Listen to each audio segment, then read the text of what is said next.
Le système dans Eleusis, comment ça fonctionne? Alors comme dans tous les jeux de rôle, à un moment on lance les dés. Ça se joue avec n'importe quel dé. On peut prendre des dés à 6 faces, à 10 faces. Tout ce qu'il faut, c'est une chance sur 2 de réussir. Donc par exemple, avec des dés à 6 faces, on va dire que 1, 2, 3 c'est un échec, 4, 5, 6 c'est un succès. Donc on lance 4 dés pour décider du résultat d'une action. On compte le nombre de succès sur les dés et éventuellement on multiplie par un multiplicateur, qui est la compétence qu'on utilise sur le jet. D'accord. On voit sur la fiche qu'il y a 2 cercles, un cercle social et un cercle physique. On a toutes les compétences physiques, athlétisme, bagarre, arme blanche, sang-froid, etc. pour tout ce qui est physique. Et le cercle social, le flegme, la classe, la manipulation, le charisme, pour pouvoir faire les tests des tests sociaux. Donc en gros, si j'ai compris, c'est l'endroit où on va payer nos points. Oui, tout à fait. Sur la fiche, au moment de la création de personnages, on a un nombre de points à répartir et on achète des points dans ces cercles-là pour avoir ces compétences. Comment ça se passe si je veux, disons, colorer mon personnage, faire qu'il soit un bon musicien, un joueur d'échecs, accompli? Alors, pour ça, il y a un 3e cercle au milieu qui n'est pas rempli. On met les compétences qu'on veut, du moment qu'elles n'empiètent pas sur les compétences qui existent déjà dans le cercle social et le cercle physique. On peut tout avoir, et là c'est gratuit. On ne paye pas de points à la création de personnage. C'est juste une histoire de cohérence du personnage. Oui, voilà, c'est pour meubler un peu, pour l'étoffer. Alors, je vois une autre chose, moi, sur la fiche qui m'interpelle. C'est au dos de la fiche, il y a des pyramides, juste sous une ligne marquée « Influence ». Est-ce que tu peux m'en dire un peu plus?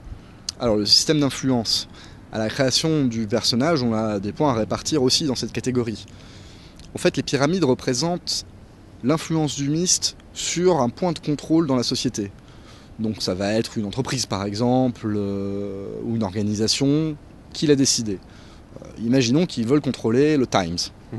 Il va avoir une pyramide marquée Times, et il va choisir quel niveau de la pyramide il contrôle. Est-ce qu'il contrôle directement les directeurs de l'entreprise, ou les journalistes, ou les simples exécutants, les secrétaires, les chauffeurs, les vigiles du bâtiment, qui sont le bas de la pyramide. Ce qui permet en gros de savoir où tu vas chercher soit tes informations ou ton contrôle dans la pyramide. Exactement. Dernière chose qui est aussi précisée sur les pyramides, c'est le type d'influence qu'on a. Savoir, est-ce que par exemple on est en contrôle direct, est-ce qu'on est le directeur du Times, est-ce qu'on est copain avec le directeur du Times, est-ce qu'on a des pots de vin, est-ce qu'on donne des pots de vin au directeur du Times, ou est-ce qu'on le fait chanter?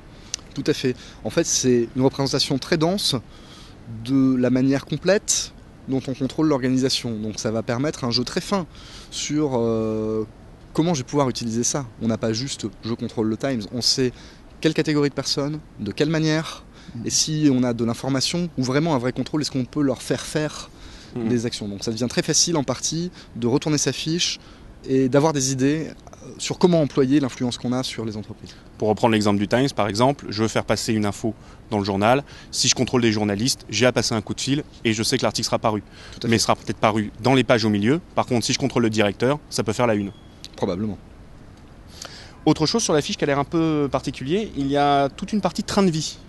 Alors la partie train de vie, c'est comment le myste organise sa fortune en quelque sorte. On l'a dit, les mystes sont influents mais sont aussi riches. Dès la création, le myste doit se choisir des suivants, des exécutants. Il va avoir des employés, une secrétaire, un chauffeur, des avocats, des journalistes qui travaillent pour lui directement sous ses ordres. Donc le train de vie est là pour représenter ça. On a une première suite de points qui nous donne vraiment la valeur financière, la richesse du myste. Une autre partie qui nous fait la liste des personnes qui travaillent pour lui, les suivants. Et quelle est leur échelle de pouvoir en quelque sorte? S'ils sont professionnels, si c'est juste un amateur, et ainsi de suite. Oui, voilà, selon le nombre de points qu'on met dans chaque catégorie, ça va le rendre plus ou moins puissant ou plus ou moins nombreux. Si par exemple on décide d'avoir des gardes du corps, un point va donner un garde du corps, avec 3 points on aura une douzaine de gardes du corps. Pour continuer un peu ce tour d'ensemble sur la partie système et création, si on parle 2 secondes du combat, je crois qu'il y a un peu une particularité, il n'y a pas de point de vie? Oui, alors tout à fait. Le système de combat, il s'articule essentiellement sur la partie cinématographique de l'action. Ça veut dire qu'on va lancer des jets en opposition, donc les 2 personnages, en général le joueur puis le maître de jeu pour un personnage non joueur, vont faire un jet de dés, et la différence de succès entre les jets de dés va représenter des points de désavantage pour le personnage qui a fait le moins de succès. Points de désavantage qui, s'ils s'accumulent d'action en action, vont permettre à l'agresseur ou à l'attaquant ou à celui qui a l'avantage de choisir de gagner. D'accord. l'opposition. Ça marche sur toutes les oppositions, c'est pas du tout réservé à un système de combat. Ça peut marcher sur un discours, ça peut marcher sur une course nautique, ça peut marcher sur n'importe quelle scène de tension où il y a une opposition entre deux personnages. Les scènes de tension. Et enfin, dernière chose, j'ai cru comprendre qu'il n'y avait pas non plus de points d'expérience. Tout à fait, l'évolution des personnages se fait par ellipse, ou directement au niveau du scénario. Il est évident que si les personnages, pendant le scénario, ont pris le contrôle de nouvelles choses ou gagné beaucoup de statut parmi leurs pairs, les autres mystes, ils vont immédiatement gagner des points qui vont leur être accordés soit dans les pyramides d'influence, soit dans les points de statut par le maître de jeu.